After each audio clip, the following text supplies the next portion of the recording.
बिस्मिल्लाहिर्रहमानिर्रहीम। अज़ीज़ तलबा व तालिबात, अस्सलामु अलैकुम। मैं professor Musharraf Mahmood CMM lecture से आपसे मुखातिब हूँ। अज़ीज़ तलबा, आपके इम्तहान करीब हैं, बोर्ड के first year, second year, intermediate. आप पे लाजिम है इम्तहान की तैयारी करें, अपने ख्वाहिशों की तकमील करें, अपने वालिदैन के ख्वाब पूरे करें। आपके लिए बेहतरीन बात यह है कि हर मजमून को मुकम्मल थ्रोली पढ़ें, सिलेक्टिव स्टडी की तरफ ना जाए। मगर फिर भी बच्चे बार बार कहते हैं सर कुछ अहम सवालात, कुछ गैस। तो इस तरह आपके एक लेक्चर तैयार किया है मैंने, साल अव्वल उर्दू के अहम सवालात। मगर ज़हन में रखिए, इसका हरगिज़ ये मतलब नहीं होगा कि आपने सिर्फ इन चीज़ों की तैयारी करनी है। इसका सिर्फ ये मतलब है कि इन चीज़ों पर आपने ज़्यादा ध्यान देना है। करनी तमाम किताब की तैयारी है, लेकिन इन चीज़ों पर आपने ज़रा ज़्यादा ध्यान देना है। तो हम तरतीब से चलते हैं जी। सबसे पहले हम देखते हैं, आपका 15 नंबर का क्वेश्चन होता है अहम पैराग्राफ की तशरीह, सबकी इक्तबास की तशरीह। 2 इक्तबास दिए होते हैं, आपने एक करना होता है। तो इस तलबा ये 5 असबाक निस्बतन ज़्यादा अहम है साल अव्वल के पैराग्राफ की तशरीह के लिए। आपके सामने लिखे हुए हैं, मैं मुख्तसर आपको बताता भी चला जाता हूं ताकि आपको आसानी रहे। पहला सबक उसवाए हुस्ना सल्लल्लाहु अलैहि वसल्लम। इसमें नबी पाक के औसाफ बयान किए गए, बहुत से औसाफ बयान हुए हैं। इस सबक का मरकजी ख्याल ऐसा ही है कि नबी पाक मुस्तफ़ा सल्लल्लाहु अलैहि वसल्लम क़यामत तक के तमाम इंसानों की तमाम हैसियतों के लिए बेहतरीन अमली नमूना है, जिनकी तकलीद करके हम दुनिया और आखिरत की तमाम कामयाबियां हासिल कर सकते हैं। तो इसी वाले से आपने इक्तबास की तशरीह करनी है। लेकिन ज़हन में रखिए, तशरीह में सिर्फ नबी पाक के उन औसाफ का जिक्र करना है जिनका पैराग्राफ में जिक्र हो। बच्चे गलती क्या करते हैं, पैराग्राफ की तशरीह में पूरा सबक लिख देते हैं, ये गलत होता है। दूसरा है जी सर सैयद के इखलाक व खसाइल। सर सैयद के वाले से हैं, इसमें आपके सियासी कारनामे बयान नहीं हुए, ज़ाती औसाफ का जिक्र है। तो फिर वही बात कि पैराग्राफ में जिन औसाफ का जिक्र किया गया है, तशरीह में सिर्फ उन्हीं औसाफ का जिक्र करना है। हाँ, सियाको सबाक में आप तमाम सबक का इजमाली जायज़ा लेते हैं, यानी सियाको सबाक में आप बताते हैं कि पैराग्राफ से पहले क्या बात थी, पैराग्राफ के बाद में क्या बात थी। मगर तशरीह में सिर्फ उन्हीं औसाफ का जिक्र करना है जो पैराग्राफ में मौजूद है। तशरीह के लिए तीसरा अहम सबक है अबू अल कासम ज़ोहरावी। इस सबक में आपको बताया गया कि ज़ोहरावी पहले नामवर साइंसदान थे, डॉक्टर थे, सर्जन थे। इससे पहले अगरचा मेडिकल साइंस में डॉक्टर्स मौजूद थे, लेकिन वो इलाज बिल दवा से इलाज करते थे। जराहत, ऑपरेशन, सर्जरी के जरिए इजाद अबुल कासम ज़ोहरावी ही की इजाद है। आपने ना सिर्फ नादर मुनफिरद ऑपरेशन किए, बल्कि उनके लिए आलात भी इजाद किए, किताब लिखी तशरीफ, जिसमें उन सब की तफसील आलात की तस्वीर समेत दे दी गई। दुनिया आपके कारनामों की मुतरफ है, आपको पहला मुस्रिद सर्जन तस्लीम किया जाता है। अगला अहम सबक पैराग्राफ की तशरीह के लिए लाहौर का जोग्राफिया। इस सबक में बुनियादी तौर पर यह बताया गया है बढ़ती हुई आबादी से पैदाशुदा मसाइल। यह कोई फख्र की बात नहीं है, लाहौर बहुत बड़ा है। वो बताते हैं कि ये इससे मसाइल पैदा हो रहे हैं, बहुत ज़्यादा, हमें खुराक ज़्यादा चाहिए, हमें बेहतर ट्रांसपोर्ट चाहिए, बेहतरीन मवासलात चाहिए, बहुत से मसाइल पैदा होते हैं। बज़ाहिर मज़ाहिया सबक है, मगर ज़हन में रखिए लाहौर के संजीदा मसाइल को मज़ाहिया अंदाज से बयान किया गया। मसाइल संजीदा हैं, उसमें क्या मसाइल हैं जी, ट्रैफिक के मसाइल हैं, मवासलात के मसाइल हैं, आबिए फराहमी आपके मसाइल हैं, नक्काशी आपके मसाइल हैं, तालीमी मसाइल हैं, सरकारी इदारों की बेहिसी है, मुरम्मत नहीं कराई चीज़ें, सरकारी प्रोजेक्ट बहुत तवालत का शिकार हो जाते हैं, प्रोलॉन्ग कर जाते हैं। तो चंद संजीदा मसाइल हैं जिनका मज़ाहिया अंदाज में बयान किया गया लाहौर के जोग्राफिया में। अगला आपका अहम सबक क्या वाकया ही दुनिया गोल है? और इसके आगे अगर आप देखें तो ये क्वेश्चन मार्क है, यानी पूछा जा रहा है कि क्या वाकई दुनिया गोल है।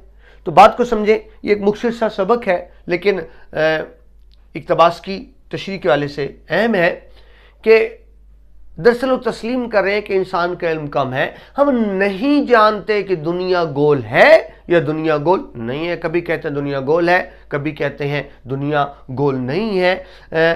फिर सफ़र की बरक़ात बयान करते हैं, तंज करते हैं उन लोगों पर जो सफ़र नहीं करते, और आखिर में हमारे मुनाफिकाना रवैये बयान करते हैं कि हमें काबिलियत नहीं होती, अपने आप को काबिल ज़ाहिर करते हैं डॉक्टर के वाले से। अक्सर लोग जिन्होंने डॉक्टर लिखा होता है दरअसल वो डॉक्टर नहीं होते।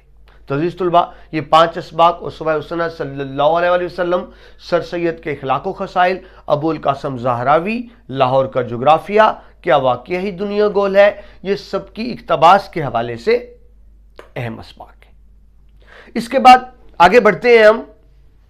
तो यहां मैंने लिखे सबकी खुलासे के लिए आपको 15 नंबर इक्तबास की तशरीह के आने हैं, 10 नंबर का सबकी खुलासा आना है साल अव्वल में। तो ये 5 असबाक सबकी खुलासे के हवाले से हैं। ये पहले थे इक्तबास की तशरीह के वाले से, अब हम आते हैं सबकी खुलासा। 10 नंबर का सबकी खुलासा, 1 नंबर मुसन्नफ का नाम, 9 नंबर का सबकी खुलासा। तो सबसे पहले अपनी मदद आप, सर सैयद अहमद खान का लिखा हुआ सबक, जिसमें बताते हैं कि कौम की तरक्की और तनज़्ज़ुली, कौन सी कौम तरक्की करती है, कौन सी अफराद तरक्की करते हैं, जो अपनी मदद आप करते हैं, दूसरों की तरफ नहीं देखते।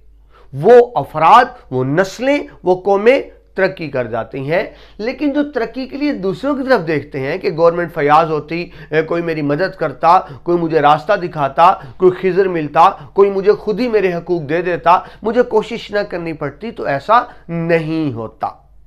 अपनी मदद आप ही वो असूल है जिस पे कौमों ने अरूज पाया, जिससे कौमें जवाल का शिकार हुई।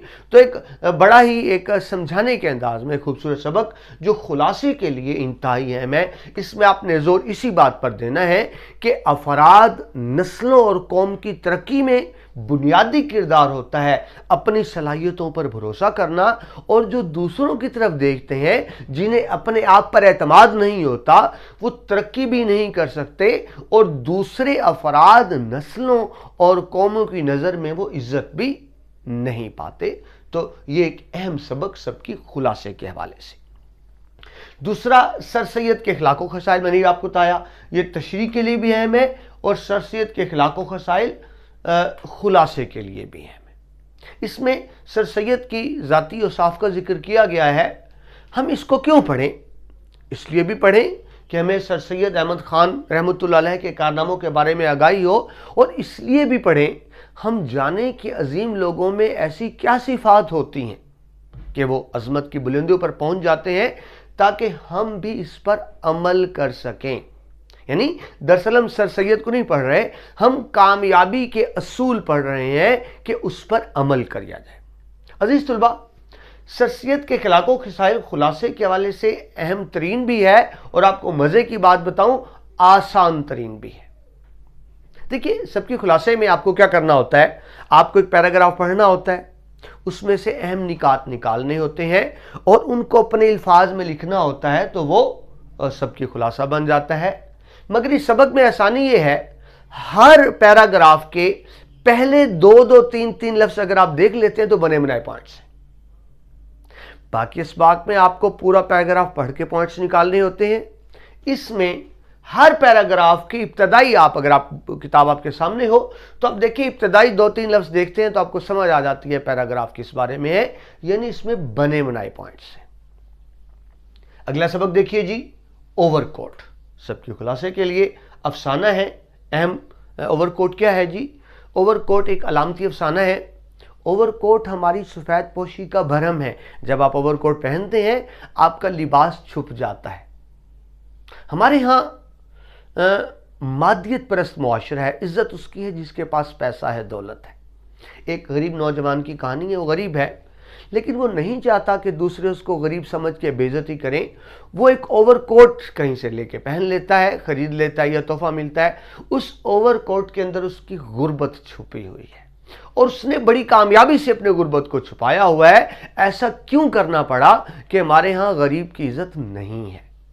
اپنی غربت چھپاتا ہے, مگر بدقسمتی سے ایک حادثے میں جب اس کی ٹانگیں کچلی جاتی ہیں اور اس کو ہاسپٹل لایا جاتا ہے, اوور کوٹ اتارا جاتا ہے, تو اس کی حقیقت سامنے آ جاتی ہے اور وہ شرمندگی کے مارے آنکھیں بند کر لیتا ہے. اب یہ خوبصورت بات ہے, حالانکہ مرنے سے اس کی گردن ایک طرف کو جھک گئی تھی اور آنکھیں بند ہو گئی تھی, لیکن مصنف کہتے ہیں نہیں, شرمندگی کے مارے اس کی حقیقت ظاہر ہو گئی ہے, غربت ظاہر ہو گئی ہے, شرمندگی کے مارے آنکھیں بند کر لی. اس میں بتایا گیا کہ غربت کے کیا مسائل ہیں. غریب بیچارہ چھوٹی چھوٹی خواہشات بھی پوری نہیں کر پاتا, اس کی معاشرے میں عزت نہیں ہے, لہذا ایک غریب عزت کا بھرم قائم رکھنے کے لیے غربت کو چھپاتا ہے. تو اس بارے میں خوبصورت افسانہ اوور کوٹ. اس کے بعد عزیز طلبہ, اہم سب کی خلاصے میں اگلا بھی افسانہ ہی ہے, چراغ کی لو. لو جو چراغ کا ایک فلیم, شعلہ سا بنتا ہے, یہ بھی غربت کے حوالے سے ہی ہے. غریب چھوٹی چھوٹی خواہشیں بھی پوری نہیں کر پاتا, اس کے لیے بھی ترستا ہے اور قبر میں جا اترتا ہے. غریب امیر کی برابری نہیں کر سکتا. اس میں ایک جملہ ہے افسانے میں خوبصورت کہ غریب کو امیر کی برابری کرنے کا ایک ہی موقع ملتا ہے, مرنے کے بعد کفن کے سلسلے میں. کفن اور قبر ایک طرح ہوتی ہے. غریب زندگی میں تو مت سوچے کہ وہ امیر جیسا ہو جائے گا. لہٰذا ایک غریب لڑکی کی کہانی ہے جس کی 1 سال پہلے ماں مر چکی ہے ٹی بی سے, اور اب بیٹی کو بھی وہی مرض ہے. گھر میں صرف باپ بیٹی رہتے ہیں. باپ بیچارہ صبح سے رات تک کام کرتا ہے لیکن بمشکل روٹی پوری کر پاتا ہے. اس کی بیوی کا علاج ہو سکتا تھا, پیسے نہیں تھے, نہیں ہوا. بیوی کو اپنے سامنے مرتے دیکھا, بیٹی بھی موت کی طرف جا رہی ہے, نہ بیوی کو بچا پایا نہ بیٹی کو بچا پا رہا ہے. اس کے سامنے اس کے سارے حالات ہیں, غربت کا شکار ہے. بیٹی ایک چھوٹی سی خواہش کرتی ہے کہ ابا چراغ کی لو, یعنی روشنی تھوڑی زیادہ کر دوں, کمرے میں روشنی ہو. کمرے میں جب اندھیرا ہوتا ہے تو بڑے بڑے سائے نظر آتے ہیں, ڈرتی ہے وہ. اسے ماں کی سفید کفن میں لپٹی لاش نظر آنے لگتی ہے, مگر باپ اس کی اتنی چھوٹی سی خواہش بھی پوری نہیں کر پاتا. اس افسانے میں بتایا گیا کہ غریب کی تشنا خواہشات, ادھوری خواہشات کس طرح سے ہیں جو رہ جاتی ہیں, جو پوری نہیں ہو سکتی. امیر غریب کا فرق بتایا گیا. جو ہمارے ہاں سرمایہ داری نظام ہے جو امیر کو امیر ترین کر رہا ہے, غریب کو غریب ترین کر رہا ہے, اس کی اس میں عکاسی کی گئی خوبصورت انداز سے. عزیز طلبہ, یہ ایک خاتون نے لکھا, تو ان کے ساتھ آپ مصنفہ لکھیں گے, حاجرہ مسرور, مصنف نہیں لکھیں گے, یہ خیال رکھیے گا. آخری اہم سبق خلاصے کے لیے دوستی کا پھل. تمثیلی داستان ہے, بظاہر پرندوں جانوروں کی کہانی ہے, لیکن اس کے ذریعے انسان کو سمجھایا گیا کہ دوستی کی اہمیت کیا ہوتی ہے, دوستی کے تقاضے کیا ہوتے ہیں. اگر ہمارے مخلص دوست ہوں تو مشکل میں کام آتے ہیں. ایک کبوتری ہے, اس نے انڈے دیے ہیں, ابھی بچے نہیں ہوئے, مگر اس کو فکر ہے کہ جب بچے ہوں گے ان کی حفاظت کون کرے گا. مسئلہ یہ ہے پاس کوئی کبوتر کبوتری رہتے نہیں ہیں, لہٰذا وہ گدھوں کے جوڑے سے دوستی کر لیتے ہیں, اور پھر گدھوں کے مشورے سے اسی درخت کی کھو میں ایک سانپ بھی رہتا ہے, اس سے بھی دوستی کر لیتے ہیں تاکہ مشکل وقت میں ایک دوسرے کے کام آ سکیں. اور ایسا ہی ہوتا ہے. ایک مرتبہ ایک شکاری جب وہ گھونسلے سے بچے نکالنے آتا ہے تو پہلے تو خود کوشش کرتے ہیں شکاری سے بچنے کی, اور پھر دوستوں سے مدد لیتے ہیں اور اپنے بچوں کو بچا پاتے ہیں. تو اسی لیے کبوتر کو امن کی نشانی سمجھا جاتا ہے. اس میں بتایا گیا دوستی کی اہمیت کیا ہوتی ہے. تو عزیز طلبہ, تو یہ تو ہم نے دیکھا سال اول میں کہ تشریح کے لیے اہم پیراگراف کون کون سے ہیں, اور پھر ہم نے دیکھا کہ سب کی خلاصے کے لیے اہم پیراگراف کون کون سے ہیں. اس کے بعد ہم آگے بڑھتے ہیں اور ہم دیکھتے ہیں کہ نظم کے لیے, تشریح کے لیے اور خلاصے کے لیے اہم پیراگراف کون کون سے ہیں. بسم اللہ الرحمن الرحیم. عزیز طلبہ, ہم سال اول کے اہم سوالات دیکھ رہے تھے. اس میں پہلا لیکچر میں آپ نے دیکھا ہم نے اہم اسباق دیکھے تھے پیراگراف کی تشریح کے لیے اور سب کی خلاصے کے لیے. عزیز طلبہ، اس سے پہلے ہم ایک لیکچر میں دیکھ چکے ہیں، آپ کو تمام کتاب کے اہم سبقی اقتباسات پہ نشان لگوائے تھے، اس کو بھی دیکھ لیجئے گا۔ اس وقت ہم دیکھ رہے ہیں سال اول کے امتحانی نقطۂ نگاہ سے اہم نظمیں تشریح کے لیے، اہم نظمیں خلاصے کے لیے اور اہم غزلیات تشریح کے لیے۔ عزیز طلبہ، آپ کو پہلے بھی بتایا تھا، گیس کا ہرگز یہ مطلب نہیں ہوتا کہ آپ صرف ان چیزوں کو دیکھیں، اس کا یہ مطلب ہوتا ہے کہ ان چیزوں کو ذرا زیادہ توجہ سے دیکھیے۔ تو آتے ہیں عزیز طلبہ اہم نظموں کی طرف۔ سب سے پہلے ہم یہ دیکھتے ہیں سال اول اردو میں تشریح اشعار، آپ کو 10 نمبر کا سوال آتا ہے، 2 اشعار آپ کو تشریح کے لیے دیے جاتے ہیں، ایک نمبر ہوتا ہے نظم کا عنوان، ایک شاعر کا نام، اور 8 نمبر کے 2 اشعار۔ ہر شعر کی تشریح آپ کو 2.5 سے 3 پیج پر کرنی ہوتی ہے، ایک شعر کی تشریح، اور ہر شعر کی تشریح میں حوالے کے اشعار بھی لکھنے ہوتے ہیں۔ یاد رکھیے، حوالے کے اشعار کے بغیر آپ کو نظم اور غزل کی تشریح میں کبھی اچھے نمبر نہیں مل سکتے۔ تو سب سے پہلے اہم نظم جو تشریح کے حوالے سے حمد باری تعالیٰ، حمد ہے، اس کے بعد نعت مبارک ہے جس میں نبی پاک کے اوصاف حمیدہ بیان کیے گئے اشعار کی تشریح کے لیے۔ اس کے بعد ہے مستقبل کی جھلک مولانا ظفر علی خان کی، جس میں یہ پاکستان بننے سے پہلے کی نظم ہے، اور شاعر کو یقین ہے کہ جلد ہندوستان کے مسلمان آزاد ہو جائیں گے۔ رجائیت پر مبنی نظم ہے، قوم میں ایک ولولہ تحریک پیدا کی جا رہی ہے۔ اس کے بعد تشریح کے لیے ہم نظم ہے ہلال استقلال، ہلال جھنڈا۔ یہ یاد رکھیے، یہ پاکستانی پرچم کی بات نہیں ہے، یہ خاص پرچم ہے جو 1965 کی پاک بھارت جنگ کے بعد لاہور، سیالکوٹ اور سرگودا کے شہریوں کو دیا گیا تھا۔ دوبارہ دہرا دوں، لاہور، سیالکوٹ اور سرگودا کے شہریوں کو یہ انعام دیا گیا تھا۔ کس لیے دیا گیا تھا؟ 1965 کی پاک بھارت جنگ میں ان شہروں نے خاص کردار ادا کیا تھا۔ یہ پاکستانی پرچم کی بات نہیں ہو رہی، اس کا آپ نے خاص خیال رکھنا ہے تشریح اور خلاصے میں۔ تو ہلال استقلال ایک اہم نظم ہے تشریح کے لیے۔ اس کے بعد خطاب با جوانان اسلام، نوجوانوں سے خطاب ہے، نوجوانوں کو ان کے ماضی کا، اسلاف کا شاندار آئینہ دکھا کر عمل کے لیے تیار کیا جا رہا ہے کہ وہ ان میں ایک جذبہ ہو اور وہ نہ صرف اپنے بڑوں کا نام روشن رکھے بلکہ مزید کردار ادا کرے ملک و قوم کی ترقی میں۔ اس کے بعد قطعات ہے، 4 الگ الگ قطعات ہیں۔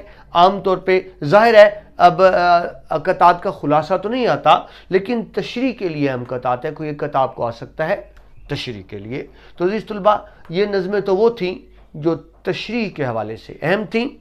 اب بڑھتے ہیں ان نظموں کی طرف جو خلاصے کے اعتبار سے اہم ہیں۔ آپ کو 5 نمبر کا سب کی خلاصہ آئے گا، اشعار کا خلاصہ آئے گا نظم کا۔ اس میں شاعر کا نام نہیں لکھنا ہوتا کیونکہ شاعر کا نام سوال میں درج ہوتا ہے، آپ کو صرف نظم کا خلاصہ تحریر کرنا ہے۔ ہم نے تشریح کے لیے دیکھا تھا 6 نظمیں اہم تھیں، یہ 6 خلاصے کے لیے اہم ہے۔ میدان کربلا میں صبح کا منظر، اس میں دراصل اس نظم میں واقعات کربلا تو نہیں ہے، محض صبح کا منظر ہے، وہ بھی تصوراتی منظر ہے کیونکہ آپ جانتے ہیں کربلا میں سبزہ اور پرند چرند اس طرح سے باتیں نہیں تھیں، لیکن بہرحال خلاصے کے لیے ایک اہم میدان کربلا میں صبح کا منظر۔ اس میں آپ نے زور دینا ہے اس چیز پر کہ دراصل یہ استقبال آل رسول کا منظر ہے، اور اس کو ریلیٹ کرنا ہے آپ نے میدان کربلا سے، نبی پاک صلی اللہ علیہ وسلم کی خاندان کی پیاس سے۔ خلاصے کے لیے دوسری ہم نظم برسات، آسان سی نظم ہے جی، 6 شعروں پر۔ پہلے 2 شعر ہیں بارش سے پہلے کا منظر، یعنی بارش سے پہلے ہوا میں ٹھنڈک ہو جاتی ہے اور لوگوں کی طبیعتیں حشاش بشاش ہو جاتی ہیں۔ اگلے 2 شعر بارش ہونے کا منظر، اور آخری 2 شعر بارش کے بعد کا منظر۔ اس حوالے سے آپ نے اس کا خلاصہ لکھنا ہے۔ ہلال استقلال آپ کو بتایا تھا، یہ تشریح کے لیے بھی اہم ہے اور یہ خلاصے کے لیے بھی اہم ہے۔ آپ کو اس کا خلاصہ آ سکتا ہے، اس میں آپ وضاحت کریں گے ہلال استقلال کیا ہے اور شاعر کو कौम से क्या क्या तवक्कुआत हैं, वतन के लिए हमें कुर्बानी के लिए तैयार रहना चाहिए. ये बुनियादी बात है इस नज़म में. इसके बाद नज़म है खुलासे के लिए पैगाम.